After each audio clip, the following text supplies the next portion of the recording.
Boa noite, boa noite. Tô entrando um pouquinho mais cedo aqui para poder conseguir organizar as coisas com detalhes, porque eu tô um pouco enrolado aqui com esse novo tripé aqui para o celular. Dá um tempo aqui para que todos possam entrar. Essa live de hoje é uma live muito bacana. Boa, Pitágoras, Francisco. Gente, essa live surgiu aí de ontem para hoje. Hoje não é um dia nem que eu faço live, as pessoas sabem que eu não faço live dia de hoje, mas aí um amigo mandou umas perguntas para mim e eu fui lá e disse, vou fazer a live lá. E dentro das perguntas ele perguntou, um novo amigo, né? Ele me perguntou como que eu tinha iniciado essa história do braco alemão e decolado, né? E chegado tão rápido na posição.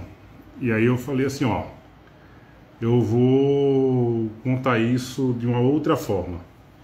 Eu já falei sobre isso aqui outras vezes, eu falei assim, dessa vez eu vou falar sobre de outra forma, porque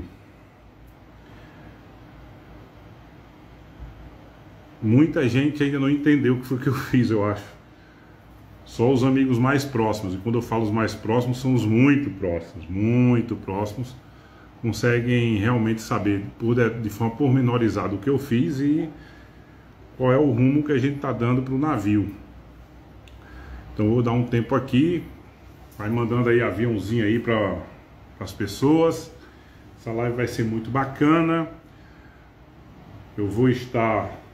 Vai botando aqui, a região de cada um, cidade de cada um também, porque eu estou precisando aproveitar essa live hoje para fazer um certo levantamento. E por que isso? Há muito tempo, eu durante muito tempo fui muito patrocinado. Desde,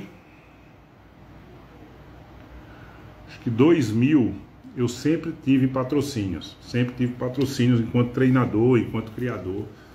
Fui patrocinado durante muito tempo pela Pedigree, depois fui patrocinado durante muito tempo pela Nutron, depois fui patrocinado mais um tempo pela Purina.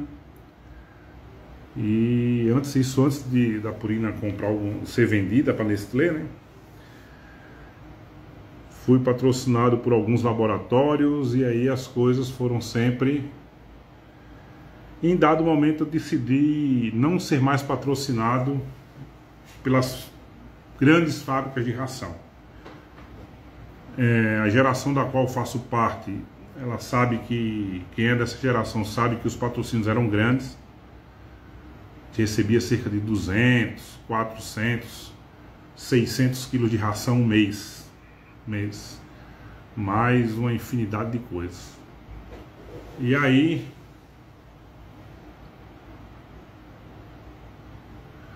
Boa, Marcos. Vai falando aí porque eu vou chegar no patrocínio aqui, vocês vão entender porque eu estou pedindo para as pessoas. Eu nunca peço. Acho que é a primeira live minha que eu peço para as pessoas se identificarem aí, porque a Nathalie está ali no outro ambiente ali, está anotando para mim, porque eu preciso fazer uma estatística aí para um patrocinador. Eu sempre tive grandes patrocínios, grandes e fortes, sempre.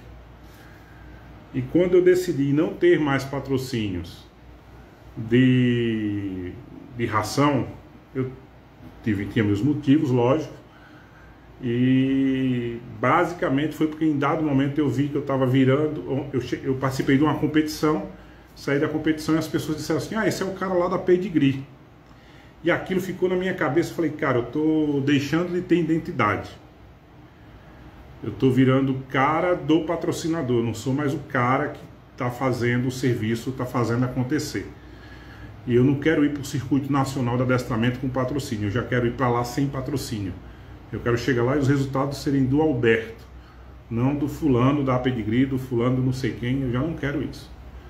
Enfim, então isso fez eu na época sair dos patrocínios. E eu sou uma pessoa muito cética com isso.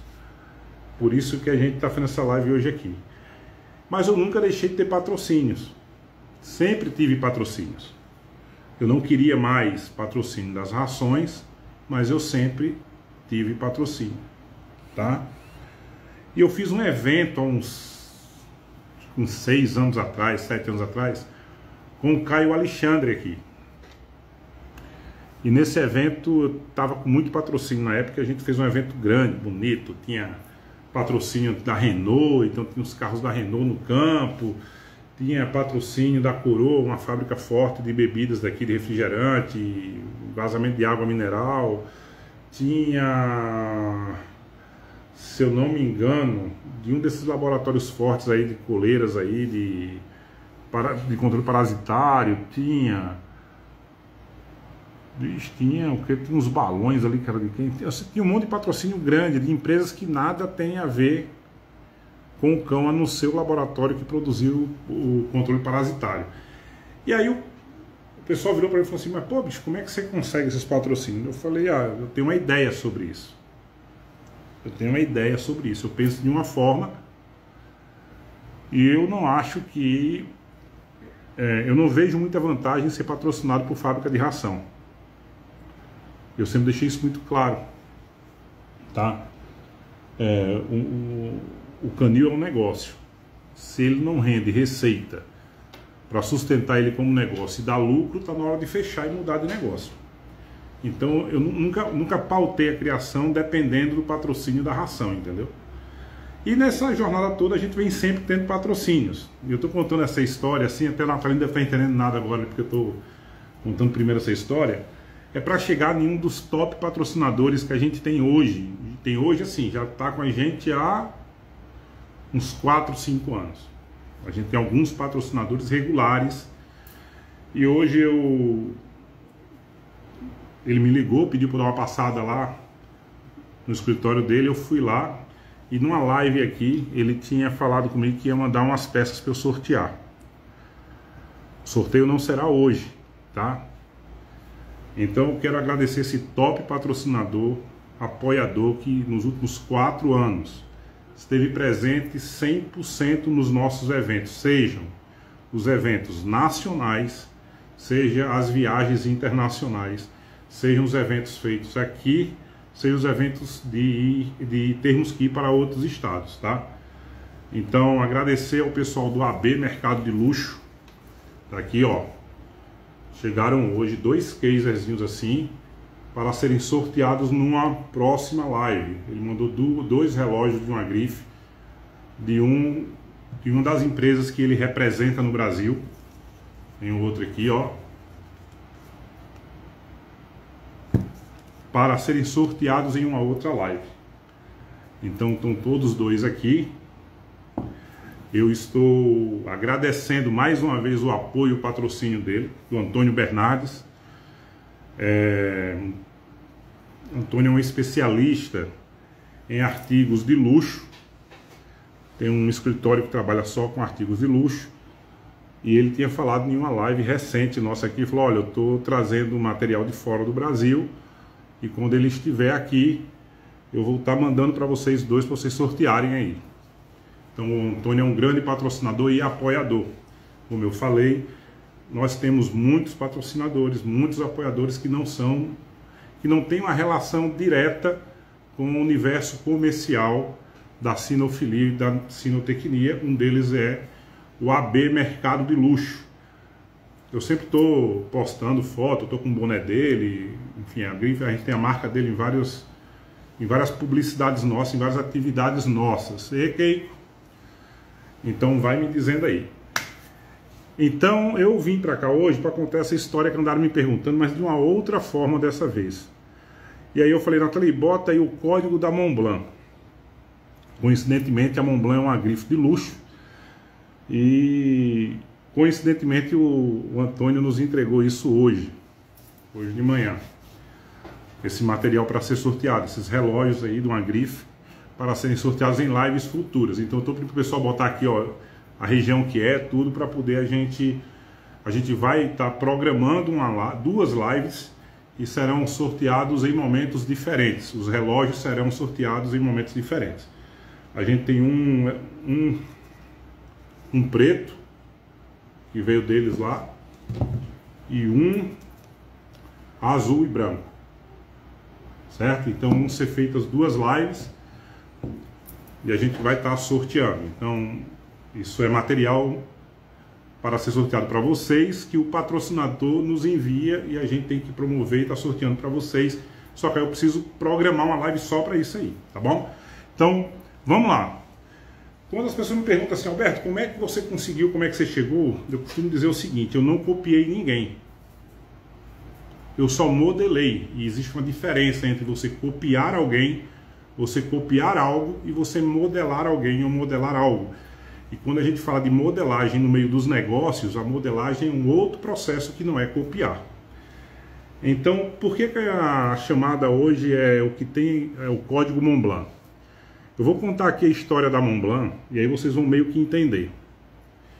E por que eu sei da história da Montblanc e de algumas peças desse tipo? Porque o meu pai era um cara apaixonado por relógio, por caneta, por joia, então era muito comum nas rodas de conversa em casa a gente tá sabendo como as coisas aconteciam.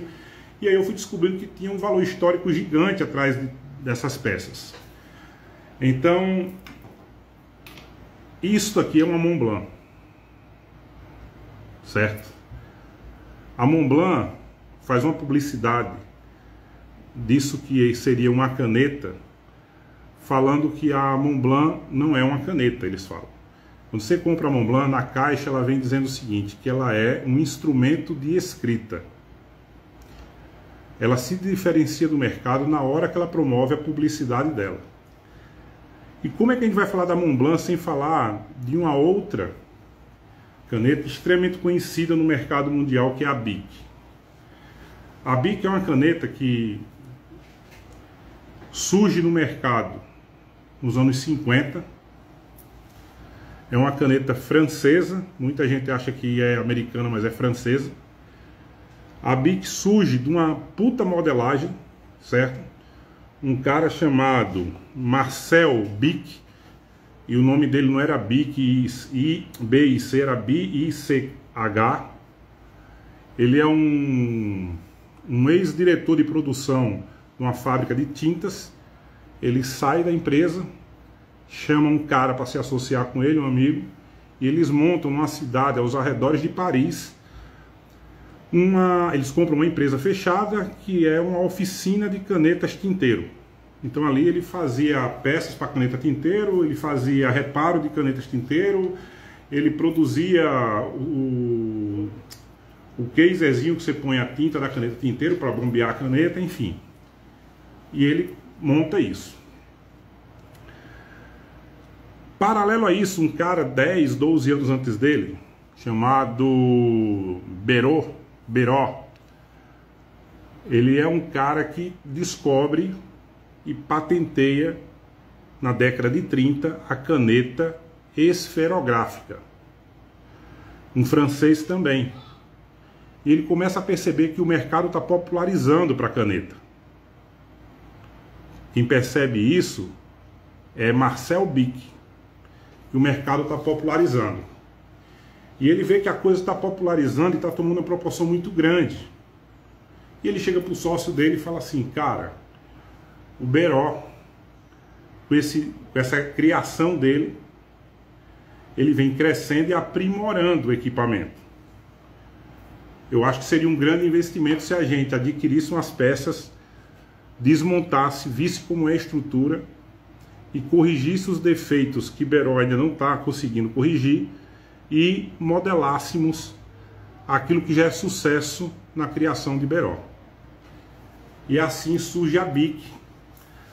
E ela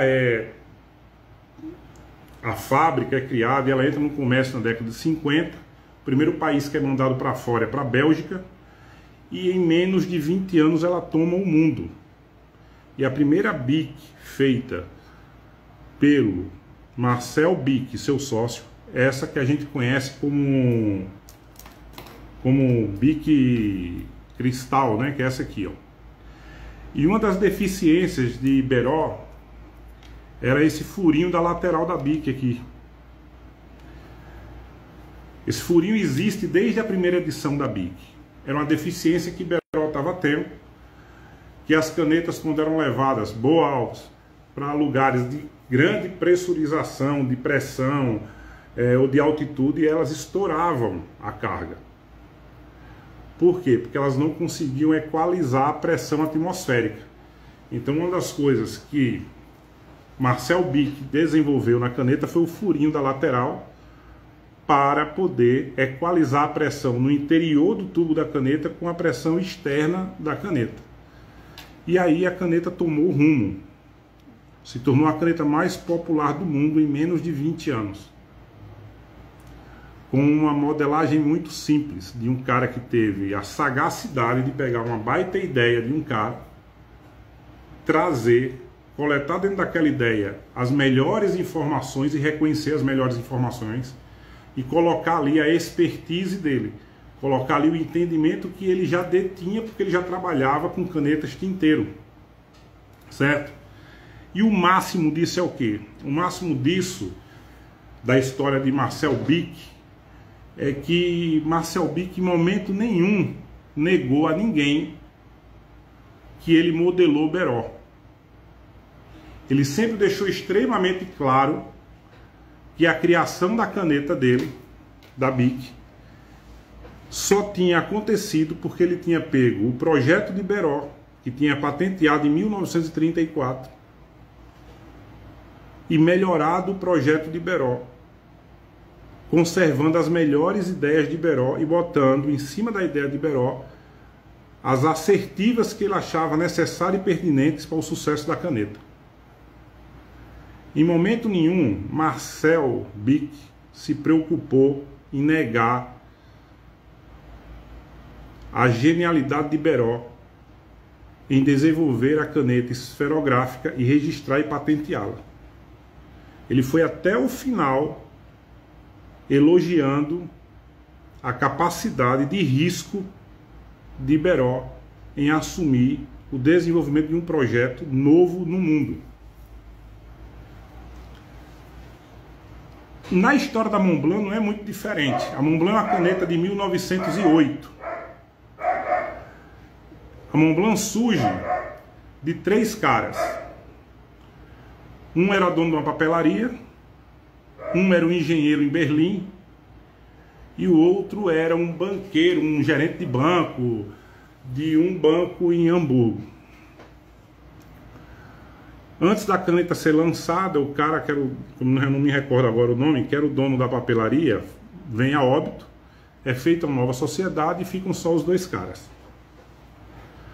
E o que acontecia com o mundo da escrita naquela época? Os Estados Unidos já produzia caneta tinteiro, a Inglaterra já produzia caneta tinteiro, e já era um artigo de luxo naquela época. Só que as canetas tinham um puta problema. Elas manchavam demais o papel e manchava demais a mão das pessoas porque tinha problema de válvula na pena da caneta. E aí os caras resolveram pegar e melhorar aquilo. E assim surge a Montblanc.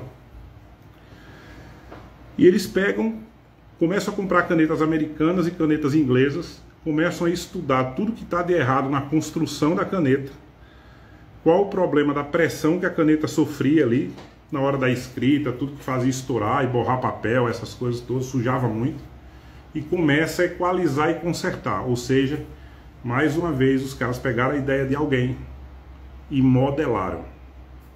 Eles também não copiaram. Por quê? Porque tudo que se é copiado não é original. E o mundo quer o original, ninguém quer uma cópia. Então eles pegaram, modelaram e cresceram com a Montblanc. Uma caneta Montblanc, ela varia de 250 euros até 120 mil euros, porque virou um artigo de luxo. Virou um sinônimo de poder, de luxo na mão das pessoas. Certo? A Montblanc, para se manter no mercado e conseguir atingir o máximo de mercado e potencializar a sua marca, ela começou em dado momento a produzir canetas esferográficas. Ou seja, nem todas as canetas da Montblanc são tinteiros. Por quê? Porque tem um valor extremamente diferente de uma caneta esferográfica para uma caneta tinteiro, por diversos motivos. E a Montblanc fez algo único no meio da caneta dela. Ela criou na caneta tinteiro, que não é essa minha que eu tenho aqui, essa que eu tenho esferográfica, ela criou na caneta tinteiro um código, tipo código de barras, na pena de cada caneta. Que se eu comprar uma caneta aqui no shopping em Vitória, e essa caneta foi encontrada no Japão, o cara pega essa caneta, leva numa loja, e a Montblanc, na sua sede em Hamburgo, ela tem o código de quem comprou, o lugar que comprou e a data que comprou. Cada caneta tem um código único. Na hora que é confeccionada a garantia da caneta, é registrado esse número para o portador dela. A Montblanc virou uma mega empresa de luxo, mas a BIC nunca quis copiar a Montblanc. Por quê? Porque a BIC estava consolidada no mercado dela, no mercado popular, que fez ela faturar bilhões como ela fatura até hoje, e ela ser líder de um mercado onde todos tentam copiar, mas ninguém é a BIC. Com toda a tecnologia, dinheiro para investir, conhecimento para produzir caneta tinteiro, até porque Marcel BIC trabalhou a vida toda com manutenção de caneta tinteiro, ele falou assim, não vou copiar o cara. Porque se eu copiar o cara, eu sou a cópia da Montblanc, ninguém vai me comprar, o cara vai continuar comprando a Montblanc. E o que é que a Montblanc faz? Em dado momento ela vira, a Montblanc em menos de 15 anos, vira uma das marcas mais desejada e sofisticada no universo da moda e de luxo da Europa. Quem ditava as regras do luxo e da moda era Paris na época. A França ditava as regras. Muita gente escuta o nome Montblanc e pensa que a caneta é francesa, a caneta é alemã. E por que ela recebe o nome de Montblanc? Porque numa mesa de baralho, os caras decidiram botar o nome do monte mais alto da região do Rhône-Alpes na França, com divisa com a Itália, o Monte Mont Blanc. Porque eles diziam, nós vamos chegar no cume com a caneta. Hoje a Montblanc, ela é o terceiro aglomerado de luxo no mercado mundial. Ela comprou a... Oh, Deus. A Cartier comprou mais umas 3 ou 4 grandes grifes no mundo nos últimos anos e veio produzindo diversas peças de luxo, tudo com a marca Montblanc, mas com o carro-chefe da caneta. A primeira coisa que a Montblanc fez fora da caneta foi comprar uma fábrica de artigos de couro aos redores de Hamburgo e começar a produzir artigos de couro, estojo para caneta, para tinteiro, carteiras para dinheiro. Isso lá atrás. Hoje a Montblanc produz óculos, produz relógio. E quando ela foi produzir relógio, ela deu uma outra pancada no mercado. Ela sabia que não ia conseguir competir com as top marcas do relógio. Ela não ia conseguir competir com o Cartier. Então era melhor comprar a Cartier e produzir um projeto técnico para o relógio dela. E aí ela cria um dos projetos mais famosos no mundo de relógio. Ela cria o teste das 500 horas. Todo projeto de relógio passa por um teste, peça por peça, de 500 horas de funcionamento a pau, para depois o projeto ser aprovado.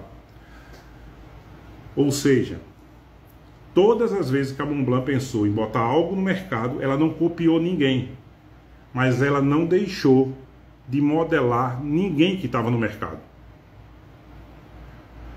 Quando Marcel BIC resolve criar a BIC, ele modela Beró e o sucesso do projeto de Beró.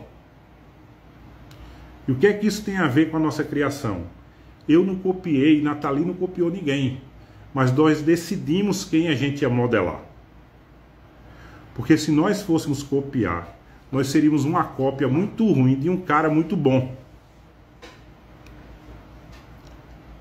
E seria surreal tentar chegar próximo aqui na América do Sul de caras como Alexander Kakik.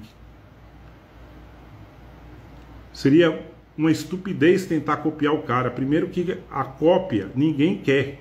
As pessoas querem coisas coesas, que têm identidade própria, que têm digital própria. As pessoas buscam por aquilo que tem história, que tem consistência. E nós resolvemos modelar algumas pessoas. E para modelar essas pessoas, a gente fez mais ou menos o que os caras fizeram com a Montblanc. Nós adquirimos primeiro o que tinha no mercado, avaliamos o que tinha no mercado, depois estudamos o que a gente pensava em fazer, como atingir o que a gente pensava em fazer, e fomos lá fora, bater de porta em porta, pedir um copo d'água na casa de cada um e o direito de sentar à mesa com cada um dos caras que a gente queria modelar. E até hoje estamos modelando. Pegamos tudo que nós entendemos desses caras de melhor, trazemos para o nosso universo, decidimos o que cabe desses caras naquilo que a gente está decidindo fazer, colocando a nossa expertise nisso, o nosso conhecimento nisso e criando a nossa identidade. Ou seja, em momento nenhum eu estou copiando ninguém. Como eu não me preocupo em quem está tentando me copiar. Por que eu não me preocupo? Porque quem está tentando copiar é uma cópia. É como a gente abriu uma garrafa agora aqui, ó, de um uísque top, e a gente ia ali no Paraguai comprar o mesmo uísque, tá entendendo? Por mais que lá seja original, a gente já compra com dúvida. Por mais que lá seja, ó, o cara te garanta que é o melhor do mundo, lá vai ser sempre uma dúvida. Então a gente ajuda muita gente que compra cães, a gente incentiva muita gente a criar, e a gente ajuda mesmo, principalmente aquelas pessoas que estão modelando a gente. A gente sabe que o cara ali está modelando, a gente está batendo palma, não, faz assim, melhor assim e tal. Mas a gente também sabe que tem pessoas que só estão copiando. Então não adianta copiar a criação de ninguém, não adianta você copiar o desenvolvimento de ninguém, não adianta você copiar ninguém, porque você não vai conseguir ter sucesso. Então nós não decidimos copiar ninguém porque é público e notório. Não existe cópia que seja mais do que uma cópia. Não tem como. Principalmente quando você fala de desenvolvimento humano. Você não tem como copiar nada que está no seu próximo, porque para isso você precisaria ver o mundo como o seu próximo. Entender o mundo como o seu próximo. Ter as mesmas perspectivas que o seu próximo. Você pode copiar esse copo aqui, ó. Mas você não pode copiar o que está na cabeça do cara que criou isso aqui. Você não tem como copiar as perspectivas desses caras. Esse foi o grande segredo da Montblanc. Eles nunca negaram que copiaram as ideias e modelaram os resultados. Eles nunca negaram. Não, os ingleses começaram esse negócio com os americanos. Mas nós pegamos a ideia dos caras, desmontamos, descobrimos quais eram os erros e começamos a corrigir os erros. Porque nisso o alemão é foda. O alemão, quando decide fazer, ele faz o melhor, custe o que custar. Mas os caras nunca perderam a compostura de falar a verdade de onde veio a ideia deles. Por quê? Porque existe honra nos caras da Montblanc. Existe honra em Marcel Bic, quando ele promove Beró, mesmo o Beró tendo sido ultrapassado pelas melhorias que ele fez na esferográfica. Quando eu chego aqui e bato palma para o Alexander, bato palma para o Vitor, para o Duro, para os caras, para o Ozen, para todos os caras com quem eu converso, para o Darko, para o outro Darko, para todos os caras que eu estou cima, bato palma para os caras, porque os caras são foda fazendo. Agora eu vou modelar o que esses caras fazem de melhor. Eu busco o que esses caras fazem de melhor. Nós aqui criamos querendo o melhor que a Europa bota no mercado.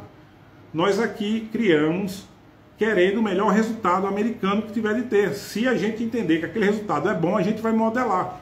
Agora eu não vou copiar nunca, nem a Nathalie vai copiar nunca, porque a gente sabe o fim dessa história. Se copiar, vai quebrar as pernas.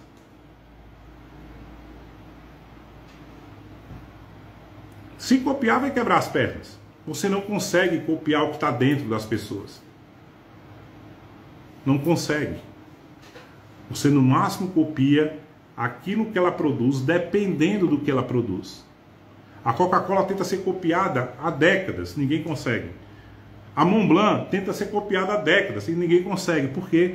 Porque assim como a Coca-Cola, a Montblanc criou um código de honra onde todo o segredo da construção da caneta deles está dividido entre 4 cabeças. Então toda vez que vai montar um novo projeto, criar um novo projeto, a Montblanc senta essas 4 cabeças para discutir um novo sonho, como eles mesmos colocam. Vamos discutir um novo sonho. Não adianta. Identidade sempre. Coerência sempre. E sempre honre as pessoas que você está modelando. Não adianta você copiar ninguém. Ninguém. Tem caras que pagam milhões para ter 5 dias de aula com alguém, para modelar um código do cara e dizer, opa, isso aqui interessa na minha vida. Isso é mais ou menos como alguém que leu todos os volumes de uma grande biblioteca, colocou toda aquela informação na cabeça dele, mas não pratica nada do que ele leu. Então ele é apenas um obeso mental. Ele ocupou a cabeça dele de informação que ele não usa, era melhor não ter botado nada. Não adianta, você não vai conseguir copiar na integridade a essência de nada que alguém criou. Você vai ser só uma cópia. Então, ao invés de copiar, aprendam a modelar. Então, o colega que perguntou como é que a gente chegou onde a gente chegou, é porque a gente modelou, continua modelando e não vamos parar de modelar os caras que a gente entende como tops. Eu não vou perder um dia, um segundo, e quem convive comigo, caminha comigo, sabe, eu não perco um segundo do meu dia ouvindo um cara que não tem nada para agregar. Eu não perco um segundo do meu dia com a crítica de um cara que eu olho para ele e falo assim, mas quem é esse cara? Se eu não reconhecer no cara nada que seja realmente palpável, eu não perco um segundo do meu dia para escutar nem a crítica dele, nem ler. Nem ler. Hoje eu estava na rua, não sei se o Pitágoras está por aqui ainda. Eu estava na rua e o Pitágoras, que é um cara que convive muito comigo, conversa muito, mandou uma mensagem para mim. Você viu isso aqui, ó? Eu falei, ó, vi, vamos falar sobre isso depois. Aquilo que você viu, Pitágoras, é o que sobrou daquela outra ninhada dele que a gente tinha visto há 2 semanas atrás. São os 2 machinhos que sobraram. Entendeu? Sobraram ou não, né? Que não vai sobrar, que dele não sobra. Ele é que nem Royal Canin, não precisa de propaganda, vende sozinho. Mas aqueles são os 2 machinhos restantes. É que ele estava fora da Sérvia, voltou agora. Ele estava fora por aquelas competições, voltou agora. Então o que acontece? Não adianta copiar. Agora, se você for inteligente, você vai modelar. Você vai identificar o que serve daquela criação e o que funciona na sua mão. E o que funciona na sua mão. Isso é mais ou menos o seguinte, eu vou falar aqui de uma forma muito simples. Alguém aqui sabe a quantos quilômetros por hora suporta um Fusca andar? Alguém sabe quantos quilômetros por hora ele suporta de pressão andando, de pressão atmosférica, de aerodinâmica? Alguém tem ideia de quanto um Fusca suporta na construção? Bom, o Fusca foi projetado para suportar uma velocidade de até 150 km por hora. Sua estrutura física, ela suporta um grau de ação física nela e de pressão atmosférica. Ele, numa velocidade de 150 km por hora. Certo? Aí você pega ele e bota o motor de um Porsche nele que está projetado para andar a 400 km por hora. Quando você chegar a 150 km por hora e ele tentar acompanhar o Porsche, só porque tem o mesmo motor, ele vai despedaçar. A estrutura dele vai rachar, vai fadigar e vai entrar numa coisa chamada stall e vai acabar. Por quê? Porque por mais que às vezes você tenha motor, você não tem aerodinâmica para aguentar a pressão. Ou às vezes você tem uma puta aerodinâmica e não tem motor. Então você tem que entender que modelar é você pegar o que serve do cara e trazer para você. Então você tem muito motor e pouca aerodinâmica. Então só traz do cara aerodinâmica bacana. Não traz motor não, pode dar errado. Eu sou um cara que tenho como formação a aviação. Eu passei pela escola de aviação durante muito tempo e fui especialista. Eu digo que fui porque não estou mais no mercado. E fui especialista GMP. E a gente fala muito o seguinte: se você tem uma aeronave que voa 150 nós e ela pegar um vento de proa de 150 nós, hoje eu estava falando isso aqui em casa hoje. A relação de velocidade dela e a relação de velocidade do vento vai fazer ela parar. Para ela continuar voando, ela precisa passar de 150 nós, porque ela recebe de proa 150 nós. Então não adianta. Você tem que identificar o que é que você precisa no que você está fazendo, para modelar de alguém que tem o que você não tem. Quando nós fomos começar a criar, o sucesso está ligado por isso. Porque nós fomos modelar o que nós não tínhamos. Nós não queríamos copiar nada de ninguém. Você é doido. Não vai conseguir ter sucesso. Você vai ser só a cópia. Mas nós sabíamos o que a gente queria, o que a gente não tinha e o que a gente tinha para botar naquilo. A gente sabia que a gente tinha motor. Nós tínhamos motor. Nós tínhamos conhecimento técnico de sobra, prática de treino de sobra, envolvimento com adestramento de sobra, 30 anos treinando cachorro de alta performance. O que é que faltava? A aerodinâmica. A aerodinâmica era o cachorro, porque o motor era conhecimento. Conhecimento a gente tinha de sobra. Selecionar cachorro, escolher genética, selecionar filhote, isso é motor, é HP. Isso a gente tem de sobra. O que faltava pra gente era a aerodinâmica. Buscar uma aerodinâmica que suportasse a pressão do motor. Então, para nós, o mais importante sempre foi, no início, modelar a aerodinâmica dos caras que tinham motor. Hoje, nós estamos modelando outras coisas. Porque nós também já entendemos que estamos indo muito bem na modelagem da aerodinâmica. Então, não adianta copiar. O sucesso e o código da Montblanc eles sempre honraram de onde surgiram os projetos. O sucesso da BIC é porque Marcel Bic sempre honrou de onde veio o projeto. Quem não tem honra, quem não reconhece de onde está vindo, né? A gente fala muito aqui o seguinte, o cara não tem ética, ele vai lá e bota o cachorro e não bota o nome do cachorro. É a mesma coisa. Por isso que eu falo muito com os meninos do grupo lá do Jägerhund, Pitágoras sabe disso. Falo, vocês têm que botar o nome do cara do cachorro. Não importa se eu está botando o nome do Alexander, do cachorro dela, eu não estou nem aí. Eu não estou preocupado com isso.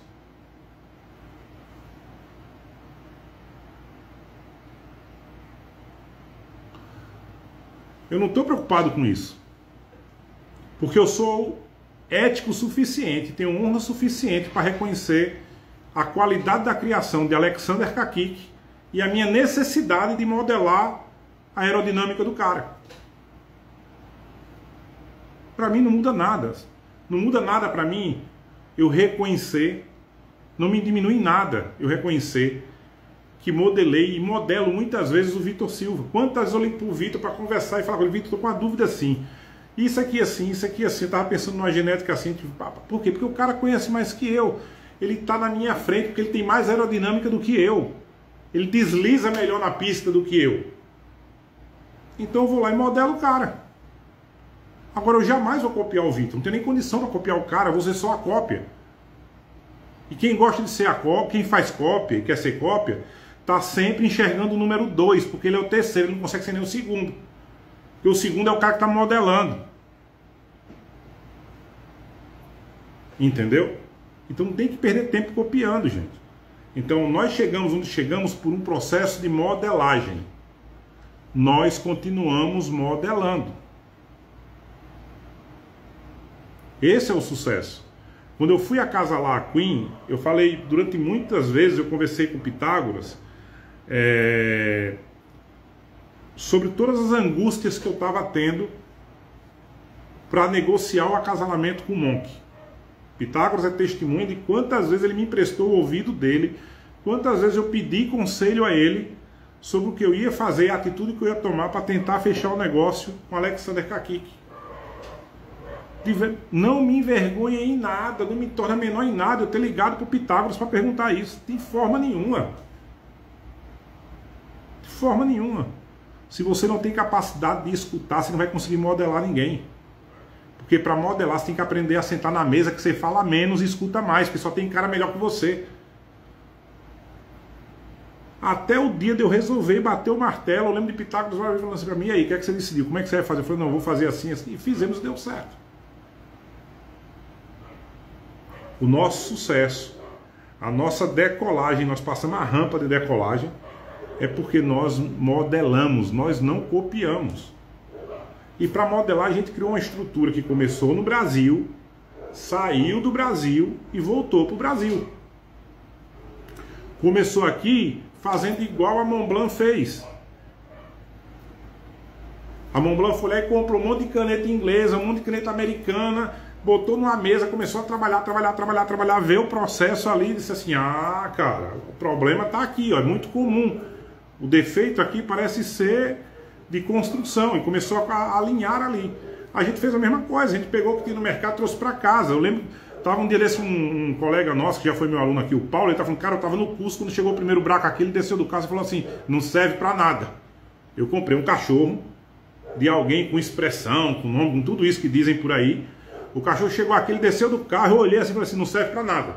Aí os caras disseram, mas Jalbert, assim, viajou. Eu falei, não serve para nada, filho. Eu tenho conhecimento suficiente para olhar para o cachorro e dizer assim, esquece esse aí não serve. Pelo menos não porque eu quero. E assim foram 3 cães. Em cima desses 3 cães, traçamos um projeto. E aí nesse projeto a gente tinha algumas pessoas na Europa para modelar. E começamos a modelar e estamos modelando. Então, se quer ter sucesso, se quer chegar onde a gente chegou, não copie. Nem o Alberto, nem ninguém. Mas modele. Modele. Mas no meio da modelagem, mantenha uma coisa que todos os tops do mundo, tops caras que aprenderam a modelar e que modelaram muita gente, mantiveram. Honra e ética. Honra para reconhecer aonde teve cada momento da modelagem. Porque se você não reconhecer essas pessoas, você será engolido pelo próprio destino. Você vai ser engolido pelo próprio destino. Não adianta. O mundo, ele é assim, o mundo não é dos espertos, o mundo é dos justos. E passa pela justiça a honra. Se você não tem a capacidade de honrar as pessoas que você modela, você não é ninguém, você não é digno de sentar na mesa de ninguém. Porque dignidade só a tem quem tem honra. Então você não pode não honrar essas pessoas. O sucesso de Marcel Bic, o sucesso da Montblanc, é que eles modelaram sim muitas pessoas. Criaram grandes impérios. Lideraram o mercado da mecânica da escrita no mundo. Seja de uma maneira mais popular, como Marcel Bic, seja de uma maneira de luxo e está entre as 3 maiores grifes do mundo, como a Montblanc. Mas todos eles honram como começou o projeto e com base em que começou o projeto, para chegar onde chegaram. A Montblanc se tornou um artigo de luxo, de poder. A Montblanc é a caneta que mais assinou tops documentos no mundo. Em Wall Street ela é conhecida como a Power Caneta, porque ela está presente na assinatura de tops documentos do mundo. E cada vez que isso acontece com ela, ela ganha mais força, mais status, mais poder e se torna objeto de desejo de muita gente. Por quê? Porque mantém princípios e identidade. A Bic chegou onde chegou e passou a ser copiada por um monte de gente, porque todos querem o sucesso de Marcel Bic. Por uma coisa simples. Porque a caneta de Marcel Bic não tem nada de extraordinário. Mas ninguém consegue chegar onde Marcel Bic chegou por uma questão de honra, de reconhecer exatamente o que estava fazendo e de criar uma identidade própria. Marcel Bic cria uma identidade com uma caneta simplória. Em um momento que o mundo só reconhecia a caneta para pessoas de alto status e ricas.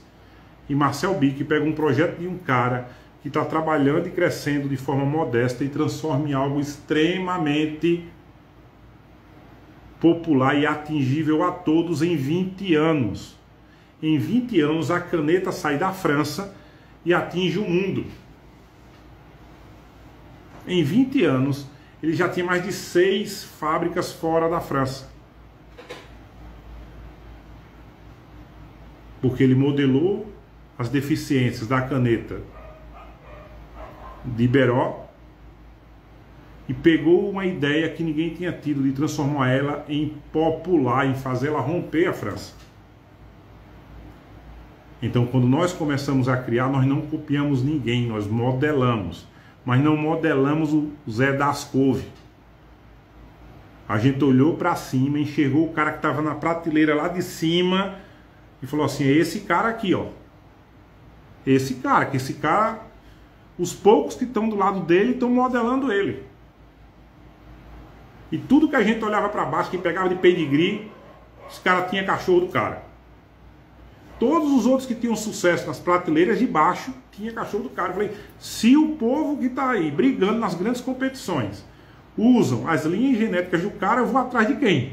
Eu vou modelar esse cara aqui, ó. Eu vou estudar aqui o que ele está fazendo, eu vou descobrir o que esse cara está fazendo. E no dia que eu identifiquei, eu falei para algumas pessoas extremamente próximas, entre eles o Pitágoras está aqui. Eu falei assim, ó, é assim, presta atenção, tá aí o pedigree. O cara cruza aqui, tira para cá, some com o cachorro aqui, reproduz de novo e aparece aqui. Tá aqui porque o nome do cara não está aparecendo. Mas foi estudando, quebrando a cabeça. Mas por quê? Porque só faltava pra gente a aerodinâmica. Porque motor a gente já conhecia o processo. Eu faço isso há 30 anos. Eu lido com criações de cães profissionais e ética, dentro dos padrões da FCI, desde janeiro de 2001. Ininterruptamente. Eu ando na Europa há muito tempo. Então eu conheço a estratégia, então a gente já tinha o conhecimento. O conhecimento nós já tínhamos. A gente já tinha o poder do conhecimento. A gente já tinha o motor. O que estava faltando era a aerodinâmica para botar em cima desse motor e começar a rodar. Porque as aerodinâmicas que a gente achava aqui, os carros eram muito quadrados, não cabia. O berço não aguentava o peso do motor. A gente botava os calços no que chegava aqui, o calço estourava. Quando o carro chegava a 30 mil giros, o carro já estourava, não aguentava 3 mil giros, o carro não aguentava. Isso não, a gente está com problema na estrutura, tem que mexer na estrutura e na aerodinâmica. A estrutura que a gente está tendo é muito pouca para aerodinâmica. Vamos atrás da aerodinâmica. Então o colega que estava perguntando hoje, foi exatamente isso. Nós traçamos uma ideia de modelagem. E uma das coisas que eu mais modelei no começo foi a Montblanc, foi a Bic. Eu falei, vamos fazer igual os caras fazem. Porque eu conhecia isso da minha casa, porque o meu pai sempre gostou dessas coisas e falava sobre isso. Então eu cresci com a cabeça sendo treinada para esse tipo de coisa. A minha cabeça sempre foi treinada e os meus olhos sempre foi treinado para olhar o mundo com senso crítico. Então, eu falei, não, a gente não vai fazer assim. A gente vai fazer igual os caras da Montblanc fizeram. Os caras compraram caneta americana e inglesa, a gente vai fazer a mesma coisa. Vamos comprar de fulano, de ciclano aqui, ó. E aí a gente vai saber o que tem. Vamos ver se isso aqui aguenta o nosso motor. Se aguentar, a gente fica aqui. Se não aguentar, a gente vai atrás e vamos embora. Foi assim, foram 3 cães comprados. Todos 3 reprovados. E cães aí de... sem falar nome de ninguém para não gerar fofoca. Cães de pessoas. Um dia eu estava na live aqui, o cara falou assim, não, eu crio há 50 anos. Eu falei, eu não vou, nem vou falar pro cara. Ele está falando aqui que cria 50 anos. Eu procurei os top, ele não estava entre os 5. Então não quer dizer nada. Entendeu? E aí a gente fez assim.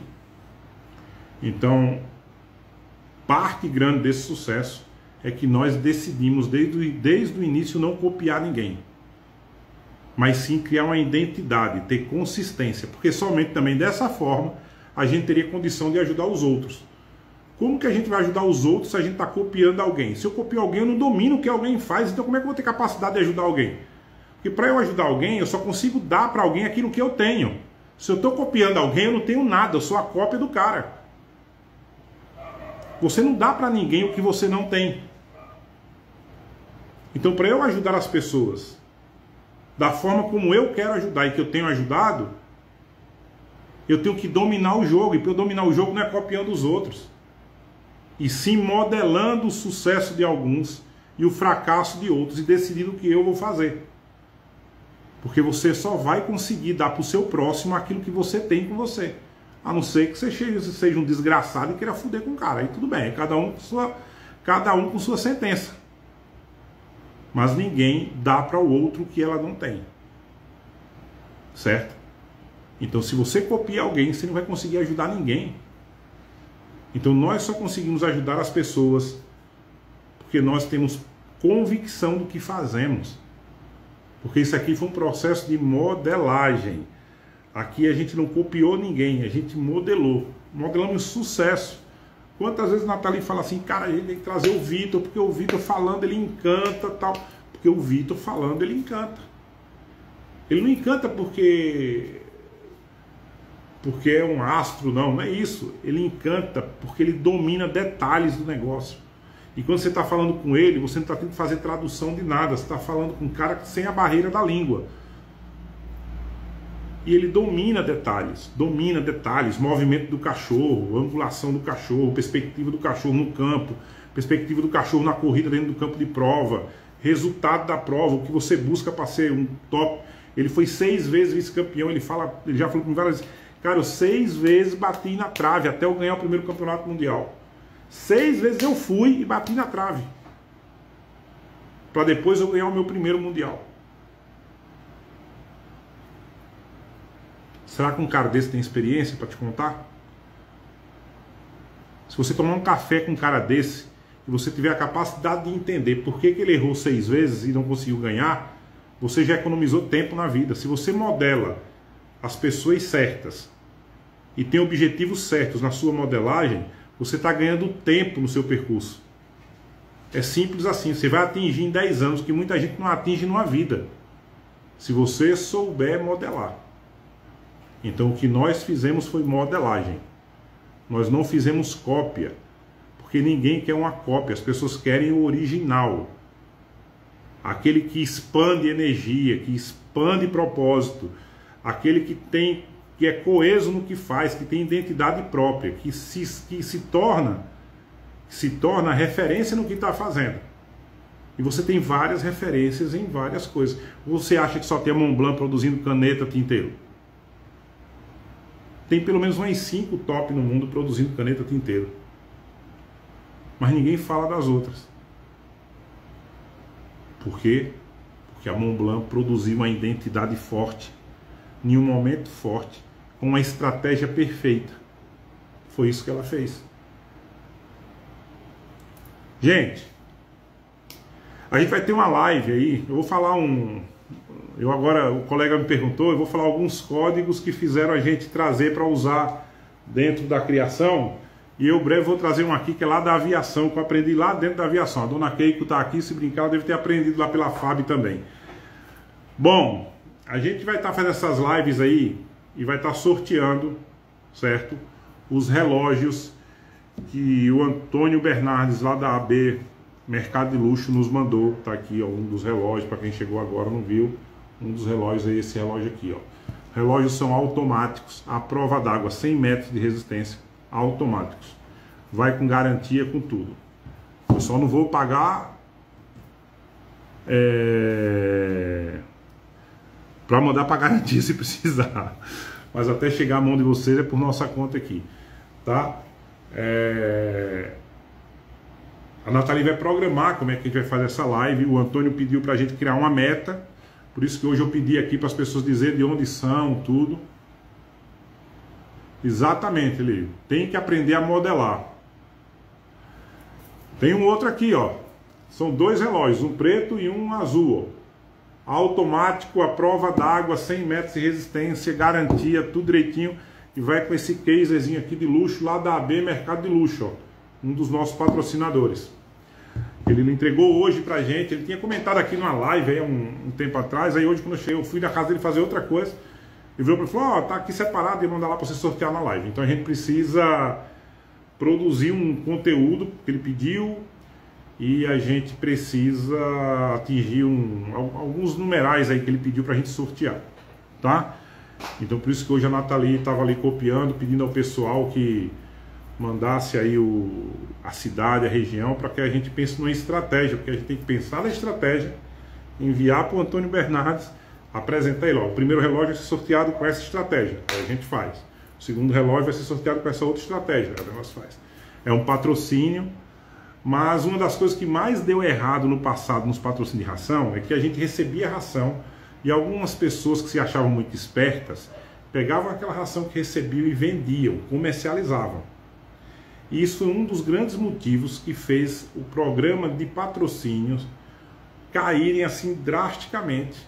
E aí eles criaram um programa chamado Criador, que é um programa hoje que eles alegam que é o que é possível fazer, certo?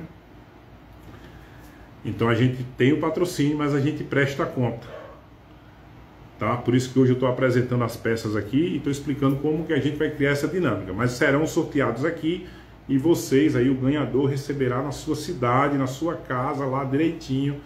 Vai por, eu acho que pelo correio, alguma coisa desse tipo, a gente vai estar enviando aí da maneira mais segura para quem receber, para quem ganhar. Mas nós vamos ter que criar uma estratégia, como eu estava falando, tá bom? Vai ter que criar uma estratégia aí para poder a gente apresentar a ele a resposta. Gente, muito obrigado por tudo. Desculpa aí se o papo foi pesado, mas é só respondendo ao colega que perguntou qual foi a fórmula do sucesso. A fórmula foi modelar. Modelar sempre e nunca copiar. Modelar e manter a honra e a ética no processo.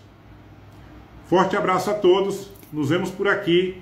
Vai nos acompanhando.